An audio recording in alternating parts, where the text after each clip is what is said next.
Welcome to another edition of Pony Up. I'm here with Hollywood. I love that thing, Hollywood. And they didn't play like Hollywood. Sorry, Rich Phillips. They were But not. I'm here. I'm here. Yeah, play-by-play, Rich Phillips. Man, that's got to be disheartening. Give up 13 on the road. That's supposed to be a win. Yeah. It was not by one. Yeah, 13 anywhere should be a Yes. win, right? SMU also no first downs, just 21 yards on 4 possessions in the first quarter. That'll hurt you as well. Even stopped on 4th and 2. Second quarter, 3 turnovers as well. Yeah, here's a big strip sack that leads to the only touchdown of the day for Wake Forest, and they only had to go 14 yards after they came up with a fumble recovery there. Just nothing went right on the offensive side. Kevin Jennings throwing an interception right there, too. And you were talking about the punter, too. Did not have a great day. 2 bad ones, particularly one that was a 9-yarder, and it led to a Wake Forest very short field goal. Again, there's 10 points they scored, the touchdown and a field goal, and they gained 26 yards on those 2 possessions. You can't have that happen. SMU trailed 10-6 at the half. Things got intense in the second half, and that's where the voice, the only best part of the game, was the best part. Rich Phillips takes over. That's impossible. That is crazy. Yes, he did. First and goal at the 6. SMU trying to capitalize off another 4th and 1 stop by their defense. Clayton Johnson, the running back, he has the handoff up the middle. Touchdown, SMU! Shotty Clayton Johnson.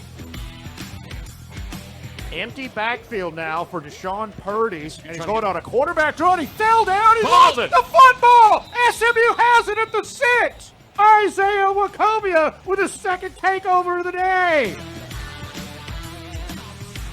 And they will hand this to Claiborne. He's hit and dropped. Behind the line of scrimmage, ball came out, but I believe he was down. Zakai Barker on the tackle. Wait, the line judge is signaling SMU. What? Are you kidding me? This a 50-yarder to win. Wake trying to win, snap back, hold down, kick on its way, and it is good. He cleared the crossbar by about 2 feet.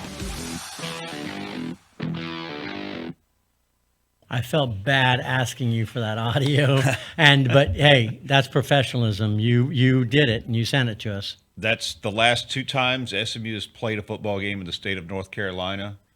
They've lost on a 50-plus yard field goal on the final play. The conference championship last year was in Charlotte against Clemson. That was a 56. That was a 50-yarder Saturday. The Wake Forest kicker's career long, too, on that one. It was pretty defeating at that moment. And we're going to show another angle of this. It's actually closer. Look at this. Look at this. I mean, that just barely. SMU on the sideline, they were asking for a review of it. And I'm like, well, how would the refs miss it? They're standing underneath it. Yeah. And I could tell from where I was. We were down towards that end of the field at about the 20. I could tell from the press box that it cleared just barely. Yeah, that's just one of those games where, especially when you start getting the momentum back, you recover the fumbles, the calls are going your way. It's just like, were we just not meant to win this game? Like, what's going on? Yeah, they got that last fumble. That was a real surprise that they got the fumble, and they got 8 yards. So they had to punt. I mean, they're 4th and 2 at their own 16 or 14, whatever. They had to punt. And then 12 seconds left, Wake Forest completed 1 pass. It was probably the worst defensive play of the day on the best day by the defense, and that set up the field goal. Was there something we didn't know? Was there like a sickness going on? What was going on with this? I mean, totally uncharacteristic of the team that we've come to know.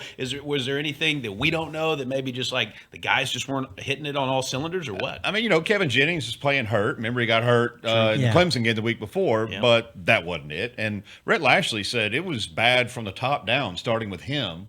Play calling on offense and game planning. And, it didn't help either. They lost the left side of the offensive line to injury in the first half. They lost 2 other key members, their starting tight end and one of their running backs, to injuries in the first half.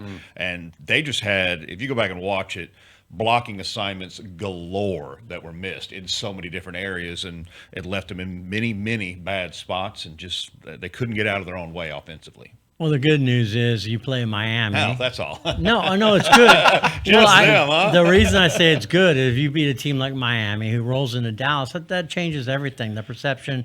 It's an early start, 11 a.m. Last chance for SMU to get back in the race. Rich, do you like the early starts? And do you agree with me when I say I kind of was tongue in cheek, but this is this is good for them. It's huge. I mean, last year we thought it was incredible that Florida State came into Ford Stadium. Now we're getting Miami. I know. Is coming into Ford Stadium. Hopefully they're not wearing those ridiculous uniforms they wore last week, the camo things or whatever they wore. What is that? I don't know. It was That's awful not looking. Miami. That is Miami. That and is not green. Miami. I know. What? Yeah.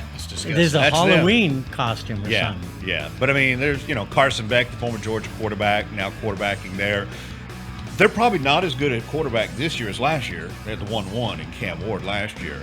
But in so many other areas on their team, especially on the defensive side, this is a better Miami team than last year. This would be huge for SMU to come up with it. And they play really well at home. They play really well at home and all the way under Rhett Lashlee. Yeah, what's interesting about that is you got Carson Beck. Well, if you look at one of your rivals in the ACC, Georgia Tech, undefeated, you need them to lose. Georgia, obviously, they got that game, so that'll be interesting to see. But you need that Georgia Tech team. Those teams that you're not playing, they need to lose. Yeah, Georgia Tech and Virginia both undefeated in the conference in the ACC, so SMU's got to have help from one of them and pretty much win out. And, oh, by the way, they got Louisville still coming up in 2 weeks, too, one of the other ranked teams in the ACC. So it's a road they got to go through, but there's still a chance for them. But that's a great point. Even though with 3 losses, they still have a chance because they play really good teams. So if you hold serve here in Dallas, starting with Miami, and play how SMU knows how to play, and you get those injuries and your guys are back, then you're still in the conversation. I still go back to they're still building some here. Let's not get ahead of ourselves. I mean, it's SMU. No offense, they've been not really in the spotlight like they are now, beating the Florida States. Even though Florida State was down last year, it's a brand name. Miami's a brand name. The more brand names you beat for like a program like SMU has got to help. Absolutely. Beating Clemson a couple of weeks ago. Yeah. I know Clemson's down a little bit. Doesn't this matter. Year. No, you go to Clemson and win. Yeah. That's huge. And these are the kinds of things, they didn't have these opportunities when they were in other conferences. They have these opportunities now. They got to make the most of it this Saturday when Miami comes in. And, of course, you know who's going to be at that game? The playmaker, Michael Irvin. That video still cracks me up. I mean, is there any other former pro athlete that cares more about his alma mater than Michael Irvin? I think he likes him more than the Cowboys. Yeah, I think Irvin gets really excited. I mean, there's so much history there. So it's going to be interesting how he toes the line when he gets here to Dallas, played for the Cowboys. He's not going to toe the line. Yeah. No, he's all out. He's going to be a hurricane. 100%. Look at. I don't know how he's going to have a heart attack doing that. First off, everybody should hire Michael Irvin to be their hype man. I know. You've ever seen some of those cowboy hype videos? But I've seen other things, other teams he's done hypes for. They're great. Secondly, the guy who I wonder what is he thinking Saturday is Russell Maryland, the former Miami Hurricane. Yeah. Whose son, R.J. Maryland, is the starting tight end for SMU. There you go. Interesting. Yeah, I'm pretty sure he's pro SMU Saturday, but I know Russell, and I know he's proud of the U, too. SMU and Miami, they've only played one time. That was 60 years ago. Well, it's kind of hard to find film of that video game. So this week's Mustang Memories, we're taking a different approach. We had to, of course.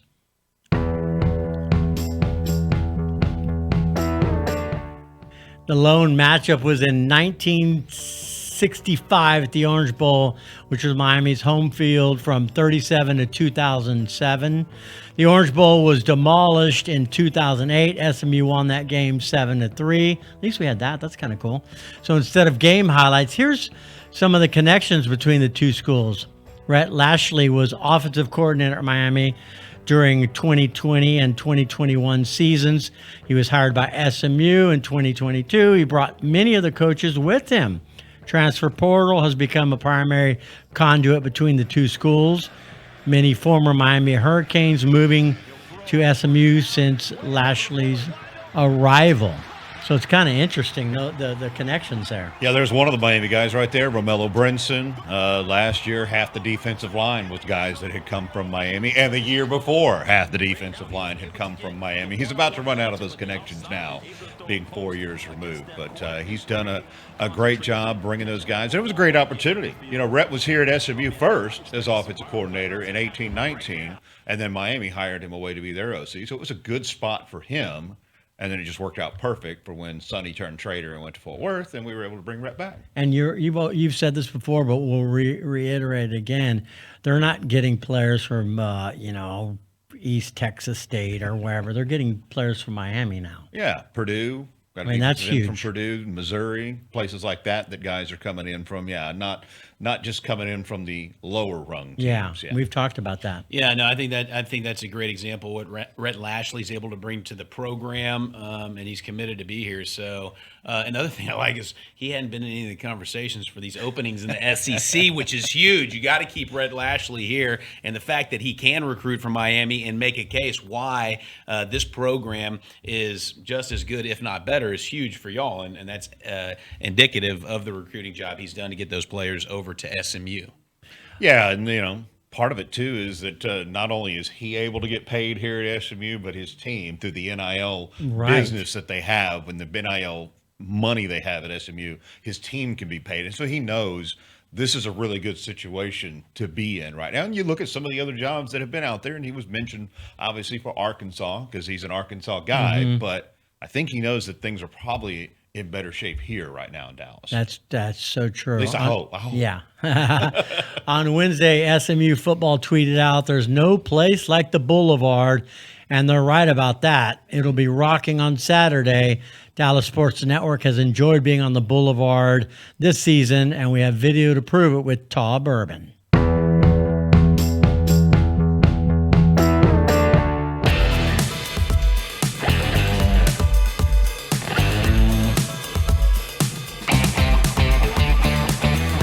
Tell us about why do y'all dress up so much? They look cute because people are here. You never know what can happen. How you dress is the way people talk to you. We're here to work, but we're looking good doing it. What you guys got going here? Hey, we got this going on here, SMU. That's a pretty good look with that hat. Thank you. I like to dress up. My parents are in town. Oh, only because of Parents' Weekend? Does she ever dress up like this? Always. I love it here. I love to dress up. So my boots are Steve Madden, my dress is House of CB, and my hat, I forgot where I got my hat.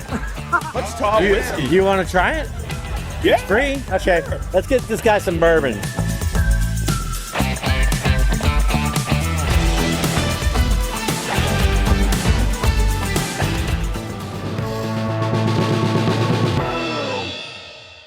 Tailgating's always fun, but hopefully the game will be even better this week. It's Halloween night. It's going to be hard to get those fans out there at 8 in the morning tailgating. Well, you got to do what Rhett Lashlee promotes, reverse Boulevard.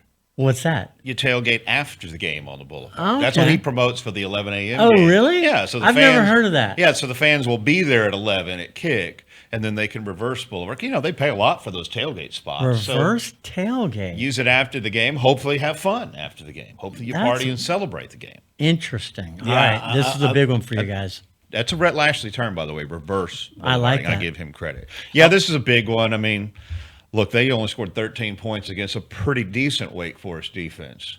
They're second in a lot of categories in the ACC. They're second by a mile to this Miami defense, though. This is easily the best defense of the year they're going to see. And it's a big test, but again, they play well at home. So we'll see what happens. Yeah, big test. It's going to be great to see SMU. Sometimes you need what happened in Wake Forest to kind of just reset, refocus, and come out with something to prove. And I think that's what Rhett Lashlee can do and get his players to rally behind. This is a great opportunity for them, and hopefully they'll be celebrating long after the game ends in the Boulevard. Yeah. All right, make sure to go to our YouTube page, Dallas Sports Network 11. Check out our videos, share them, comment, subscribe to our channel. We want to thank our sponsors, Todd Urban, 100% Texas grain, Texas whiskey. Buy them at Total Wine and Specs.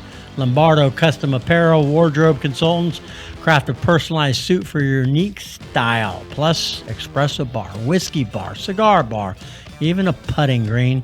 And thank you, courtesy SMU Athletics. They're great to partner with and work with. We really appreciate you guys. And Rich, we appreciate you always coming on and even sharing moments that you don't necessarily want to share, like the field goal.